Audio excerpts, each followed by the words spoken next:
Hello சுட்டீஸ்! எல்லாரும் நல்லா இருக்கீங்களா? இன்னைக்கு நம்ம என்ன கதை பார்க்க போறோம் தெரியுமா? ஒரு மந்திரக்காரி பத்தின கதை தான் பார்க்க போறோம். முன்னொரு காலத்துல ஒரு அழகான குட்டி கிராமம். அந்த கிராமத்து பக்கத்துல ஒரு அடர்ந்த காடு இருந்துச்சு. அந்த அடர்ந்த காட்டுக்குள்ள ஒரு மந்திரக்காரி இருக்கிறதாகவும், அவளுக்கு கோவம் வந்தா வெள்ளம் வர்ற அளவுக்கு அடமழை பெய்ய வச்சு அந்த கிராமத்தையே தண்ணில மூழ்கடிச்சிடுவான்னு அந்த கிராம மக்கள் பேசிக்கிறாங்க. ஆனா அந்த மந்திரக்காரி ரொம்ப அன்பானவங்க, அமைதியானவங்க. அவங்களோட பெரும்பாலான நேரத்த அந்த காட்டில் உள்ள விலங்குகள் கூடயும், பறவைகள் கூடயும் தான் செலவிடுவாங்க. அந்த விலங்குகள் கிட்ட ரொம்ப அன்பா நடந்துக்குவாங்க.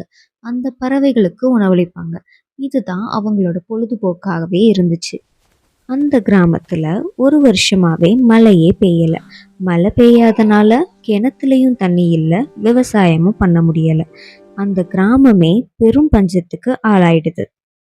அந்த கிராம மக்கள் இதுக்கெல்லாம் காரணம் அந்த மந்திரக்காரி தான்னு நினைக்கிறாங்க.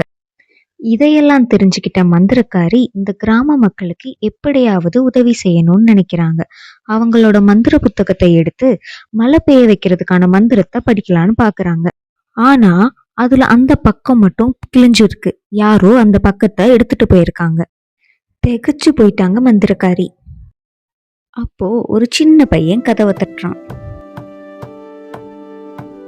அந்த மந்திரக்காரி அந்த சின்ன பையன் கிட்ட வழி தவறி வந்துட்டியான்னு கேக்குறாங்க. அதுக்கு அந்த சின்ன பையன், இல்ல நான் உங்களை தான் பார்க்க வந்தேன்னு சொல்றான். மழை பெய்ய வைக்கிறதுக்கான மந்திரம் உள்ள பக்கம் எங்க கிராமத்துல தான் இருக்குன்னு சொல்றான். நீங்க உங்க கோவத்தால அடமழை பெய்ய வச்சு எங்க கிராமத்தையே அழிச்சிடுவீங்கன்னு பயந்து எங்க ஊர் மக்கள் தான் அதை திருடிட்டாங்கன்னு சொல்றான். இதை கேட்ட மந்திரக்காரி கிராமத்துக்கு வந்து கிராம மக்கள் கிட்ட பேசுறாங்க. மழை பெய்ய வைக்கிறதுக்கான மந்திரம் அதுல இல்ல, உங்க மனசுல தான் இருக்குன்னு சொல்றாங்க.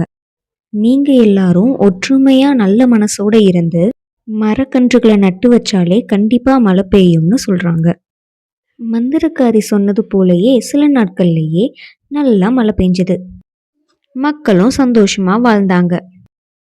இந்த கதையிலிருந்து நமக்கு என்ன தெரியுதுன்னா, யாரையும் உருவத்தை வச்சு எடை போடக்கூடாது. அது மட்டும் இல்லாம நல்லது நினைச்சா நல்லதே நடக்கும்.